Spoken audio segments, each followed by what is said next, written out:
The blood-curdling scream echoed through the mountain valley, bouncing off the granite cliffs and sending flocks of startled birds into the air. 18-year-old Leo found himself frozen, his heart hammering against his ribs like a trapped bird. The scream was primal, ancient, and it carried with it the scent of death. He turned to his two best friends, Max and Chloe, their faces illuminated by the eerie glow of their tent's lantern. Both were staring into the darkness beyond their camp, their expressions a mixture of fear and disbelief. What was that?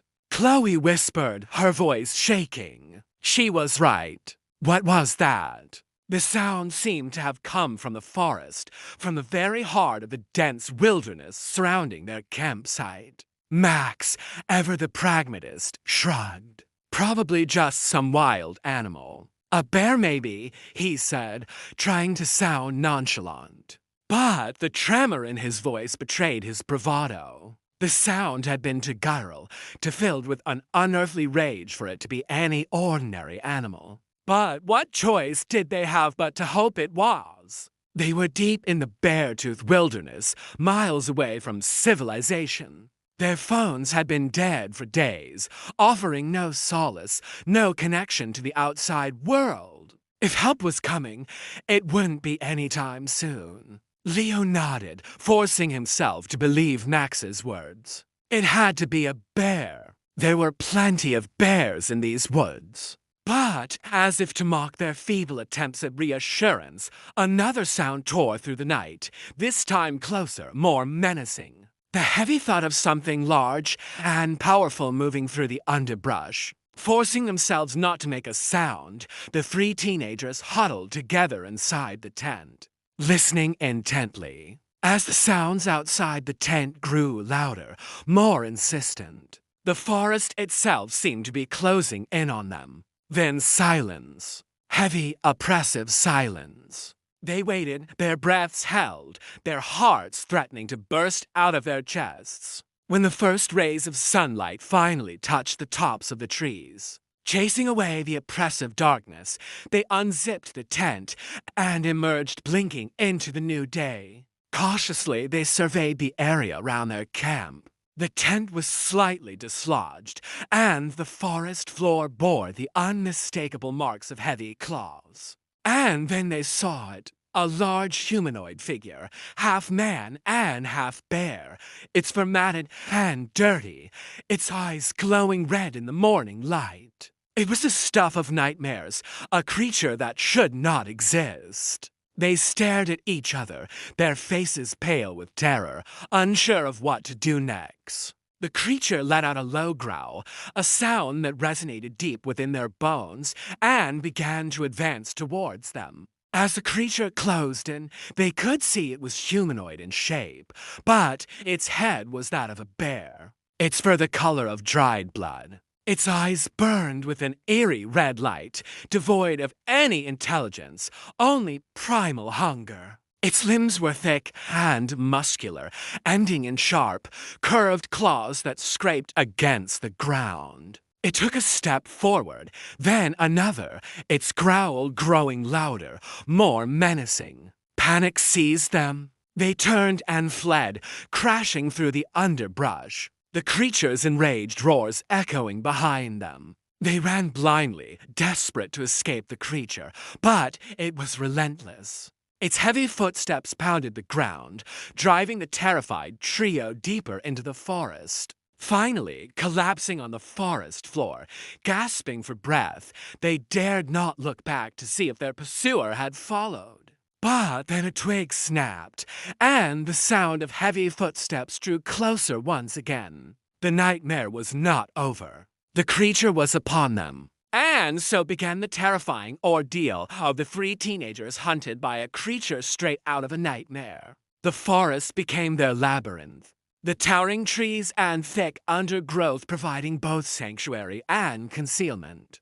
The creature, strong and relentless, used its keen sense of smell to track them, its powerful paws leaving deep imprints in the soft earth. Huddled together for warmth and comfort, the three friends made their way through the forest. always aware of the danger lurking close behind. Each rustle of leaves, every snap of a twig sent shivers down their spines. Sleep was a luxury they could not afford, and rest was a distant memory. Days blurred into nights, and their bodies grew weary.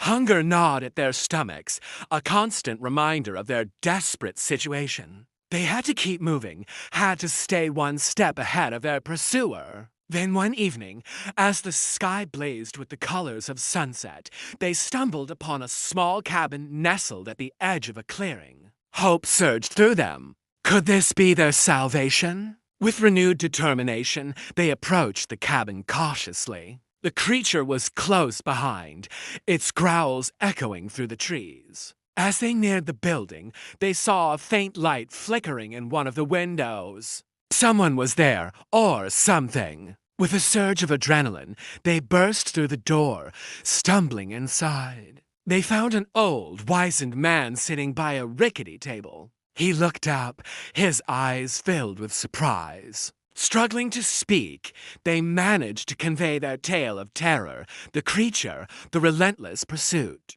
The old man listened intently, his gaze never leaving their faces. "It is the birchta," he finally said, his voice raspy with age. "A creature of legend, half man, half bear, it slumbers deep in the mountains, feeding on the dreams of men." The old man rose slowly, his joints creaking like the timbers in his house. "I may be able to help you," he said, his eyes gleaming with a strange light. "But it will require a perilous journey." He led them through a secret passage behind the fireplace, emerging into a dark and narrow tunnel. The air grew colder as they descended deeper into the earth, the sound of the creature's growls fading into the distance. Finally, they reached a vast cavern, and there in the center, encased in ice, was the most magnificent bear they had ever seen. Its fur was white as snow,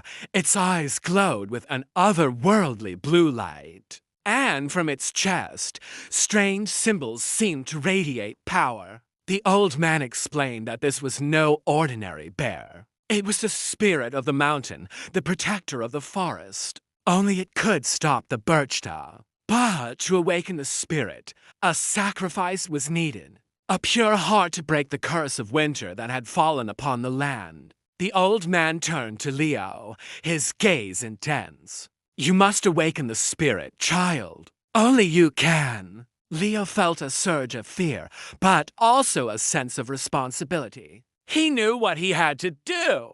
As the full moon bathed the cavern in its silvery light, Leo approached the icy case containing the spirit. Placing his hand on the cold surface, he closed his eyes and concentrated. He thought of the friends he had left behind, of the danger they faced, of the innocent people who had fallen victim to the beast. With a deep breath, he pushed all his fear and sadness into the icy prison. Suddenly, the cavern shook, and the ice cracked, releasing a blinding flash of light and a roar that echoed through the mountains. The light faded, and when Leo opened his eyes, he saw the magnificent white bear standing before him, its eyes blazing with power. The bear bowed its head in acknowledgement, then charged toward the entrance of the cave, crashing through the eyes that blocked the way. It emerged into the night, shaking its fur, and raised its head and let out a mighty roar that seemed to shake the very foundations of the mountain. Leo watched as the bear lumbered into the forest, following the scent of the beast. He knew it would find the birchta and put an end to its reign of terror. As the first rays of sunlight touched the mountain peaks, the old man placed a comforting hand on Leo's shoulder. "You have saved us all, child," he said, his voice filled with gratitude. "The spirit of the mountain is with you." And as if to confirm the old man's words, a majestic white feather drifted down from the sky, landing on Leo's outstretched hand. It was a symbol of courage, of the bond between man and nature, of the triumph of good over evil. When Leo finally returned to the old cabin, the world was forever changed. He carried with him the memory of the terrifying ordeal, the burden of knowing the darkness that lurked in the shadows. But he also carried the hope that the spirit of the mountain would forever stand guard, protecting the balance of nature and ensuring that the nightmare would not repeat itself. For Leo knew that in the grand tapestry of life, the battle between darkness and light was eternal. And he had played his part in keeping the darkness at bay.